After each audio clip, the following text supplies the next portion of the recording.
Chaque citoyen doit se sentir responsable du devenir de l'ensemble dont il est solidaire et répondre à sa propre conscience. Ai-je fait ce que je devais? Me suis-je forcé de faire mieux chaque jour? Félix Houphouët-Boigny. Nous sommes dans l'avant-dernière semaine du mois de mai et dans l'émission de la semaine dernière, nous avons commencé à parler de l'humour comme moyen de maintien de la joie. Nous l'avons défini, nous avons indiqué quelques moyens dont l'humour s'exerce et relevé le caractère universel de l'humour. Et nous avons également indiqué que dans l'émission d'aujourd'hui, nous parlerons de la façon dont l'humour permet de maintenir la joie et les précautions à prendre pour que l'humour soit un facteur de consolidation de la vie sociale. L'humour permet de se détendre. L'humour permet de rire et de sourire.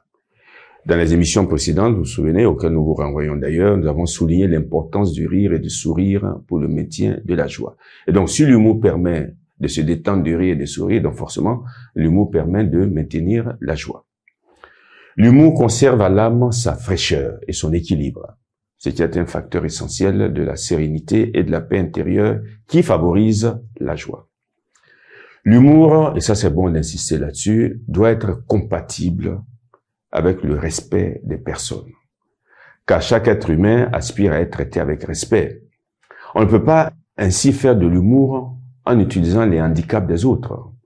Comme malheureusement il est regrettable de le voir lorsque des humoristes imitent des bègues, imitent des aveugles, ou imitent des manchots, etc., etc. On ne peut pas faire de l'humour avec les handicaps des autres. Il n'est pas non plus souhaitable de tourner les autres en dérision. Se tromper, échouer, se mettre dans une situation comique est toujours un peu humiliant, vous en convenez, car personne n'a le goût de faire le ridicule. Nous ne pouvons pas tourner les personnes qui se trouvent dans ces situations en dérision. Par contre, l'autodérision est acceptable. Elle peut même parfois être recommandée. Pourquoi? Parce que l'autodérision permet de dégonfler cette enflure que nous avons tous, qui est née de l'orgueil, qui est la chose commune de tous les humains. Mais nous n'avons pas le droit de tourner les autres en dérision. L'humour nécessite l'amour pour le genre humain, bien sûr, parce qu'il s'agit de regarder les autres avec compassion et compréhension, de se projeter dans les autres et de se voir dans la place ou la situation qui a provoqué en nous le rire et nous demander si nous aimerions que cela serve d'humour à nos dépens. L'humour malveillant ne construit pas la cité. L'humour aide à interpréter le monde et à contempler l'homme comme il est. Nous savons, l'homme est un mélange de grandeur et de bassesse. L'homme est un mélange de force et de faiblesse. L'homme est un mélange de sublime et de ridicule. Donc l'humour permet d'interpréter, de voir l'homme tel qu'il est. L'humour est utile pour adoucir les réunions et faire baisser les tensions liées aux situations très sérieuses. Parfois, il y a des réunions qui sont assez dures, où les gens se parlent durement, où la tension est palpable. L'humour permet de faire baisser ces tensions. Il s'agit là d'un véritable art que doivent acquérir ceux qui sont destinés à présider aux réunions.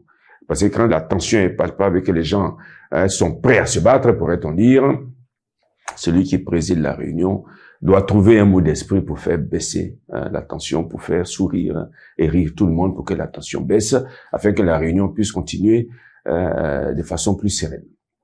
Nous terminons cette émission avec cette phrase du psychiatre autrichien Viktor Frankl.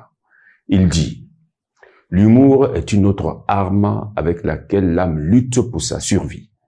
Il est bien connu que dans l'existence humaine, l'humour peut apporter le recul nécessaire pour surmonter n'importe quelle situation, même si ce n'est que pour quelques secondes. » Et donc, voilà, utilisons également l'humour pour maintenir la joie, si nécessaire, pour les relations sociales. La semaine prochaine, pour clore toute cette série d'émissions consacrées à cette belle vertu de la joie, nous donnerons les derniers éléments qui permettent de la maintenir.